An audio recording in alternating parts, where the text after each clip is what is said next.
This week's episode is for those of us that see ourselves as coaches in whatever role it is that we play.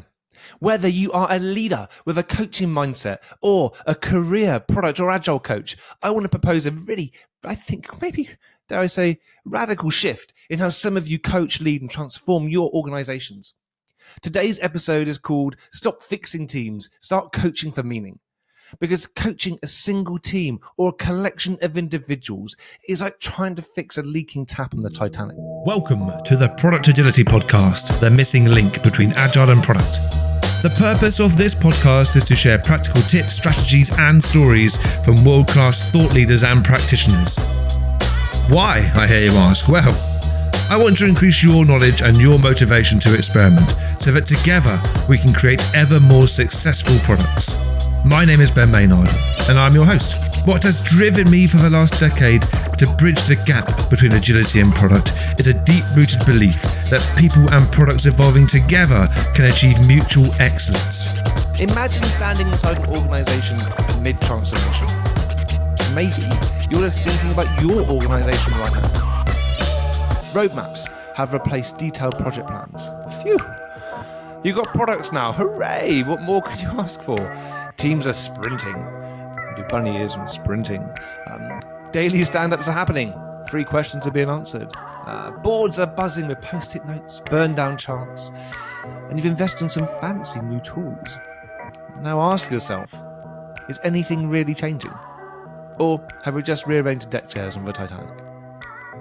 Now, if you've ever read about the Titanic, you might recall a man named Jack Phillips, the ship's senior radio operator. Jack, along with his assistant, passed multiple iceberg warnings to the bridge. Was he listened to? Not really. When disaster struck, did he abandon ship? No. He stayed. He stayed, desperately signaling for help, coordinating rescue efforts, and was responsible for saving many lives. Jack Phillips' commitment to others ensured that hundreds were rescued.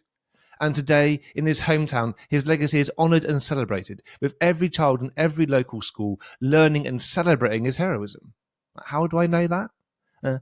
Not because I Googled it, but because he came from my hometown. Like, you may be thinking, right, has Ben lost his mind? What the hell is he talking about? No, I have a warning for you. Jack Phillips understood the meaning of his role in the crisis. When things around him were changing catastrophically, he didn't have a retro with his assistant to work on his team charter or figure out what he was mad, sad or glad about.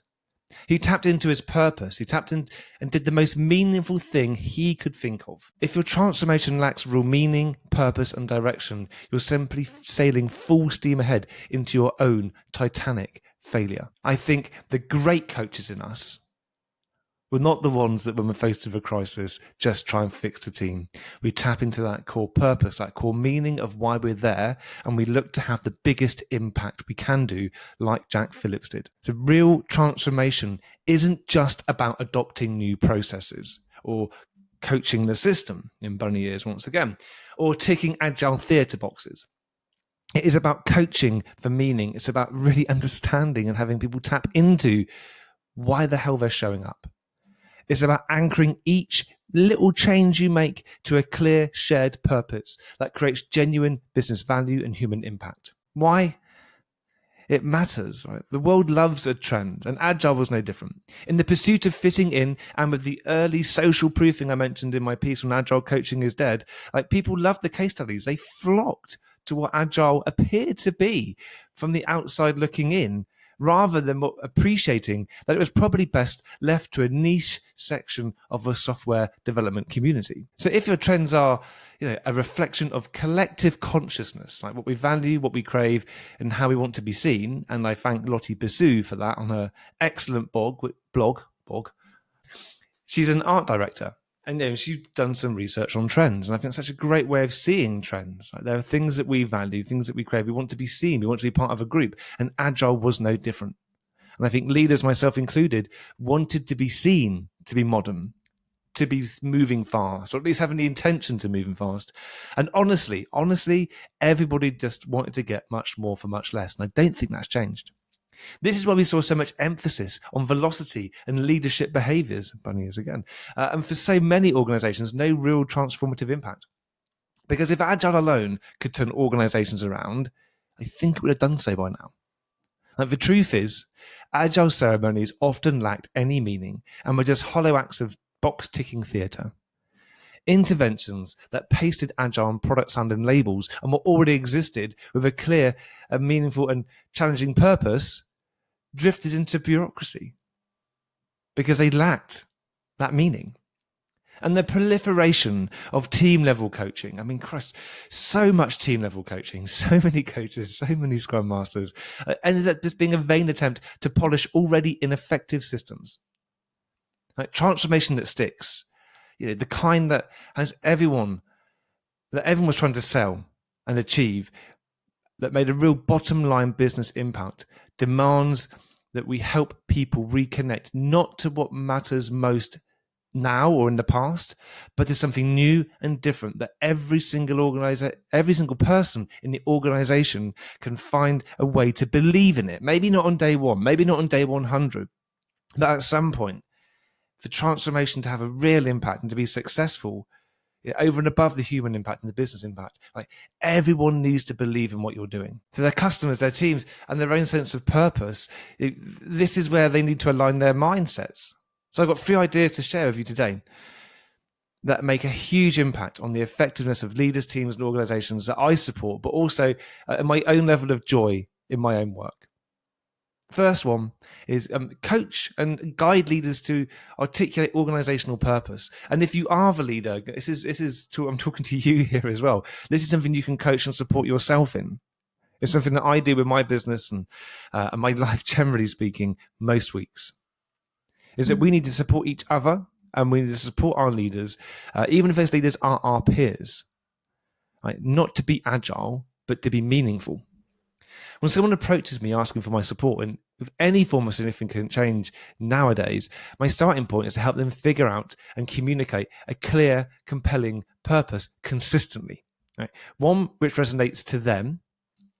They have to believe in it, and they need to change their language. I need to change my language. You need to change your language so that you are really pushing this compelling purpose, this meaning. People know why they have to change. People know the repercussions for not changing, so that resonates throughout the whole organization. And this isn't just top down. This is bottom up. We need people on the ground also saying that. So this is more than just a stupid workshop. This is finding ways to make this purpose resonate through all of your communications and all of your interactions. So consider what would make this company meaningful to our customers, not just efficient for us. Right? If you think about this question, for many, this will be answered with fluff initially. I'm not picking holes here. I don't think unfairly like picking people out, but I've just got really tired of fluffy statements. My corporate career, when I worked in lots of large banks, was full of this fluff. I was the producer of said fluff many a time. So if your answer to that question was, they're going to get stuff quicker. If we can get this particular feature out, it's going to change everything. Okay, I think it's useless. These are surface level statements that anyone would find hard to disagree with. Like, what I really want to hear is their aspiration. I want to hear a winning one. What I want to hear is what obstacles their product or organization needs to overcome to achieve that winning aspiration and what their part is in doing it. What capabilities are missing do we need to grow in our leaders, in ourselves, in our teams collectively, systemically, to make that a reality? And if we can get to that point, we can get beyond agile leadership, whatever that meant, the theatre around it, and create a meaningful narrative that teams may actually believe rather than a partially polished canvas from a workshop. Now, I know this is contrived, and there'll be no surprises when I say that we need to prioritize genuine business impact over methodology. All right. But I'm just saying we just forget the frameworks. Forget the frameworks. Focus on something meaningful. But I hear you say, that sounds great. And we've heard this a million times, Ben. Like, what does that mean practically? What are you saying that's different? And you're right to challenge me. Absolutely right to challenge me on that. So much snake oil has been sold over the years, and not just agile, but most big consultancies have sold some level of snake oil. Many, many people sell snake oil. I'm not singling out agile here, but there were many culprits of this in the agile world, and myself at times absolutely probably did sell some snake oil. One of my old videos on YouTube is someone calls the topic snake oil. I totally agree. Absolutely agree. All right, but the reason we got away with it The reason people still get away with it is because people didn't push to get meaningful answers to questions such as these. So first of all, just forget the outcome for now, right? Our outcomes are for naught. If you don't know what the impact is, right, then there's no point talking about outcomes. Like, what's the business problem we're trying to be solved at the moment? And when we're being sold something, when we are answering a question, such as when I posed earlier, we want to go to the heart of this.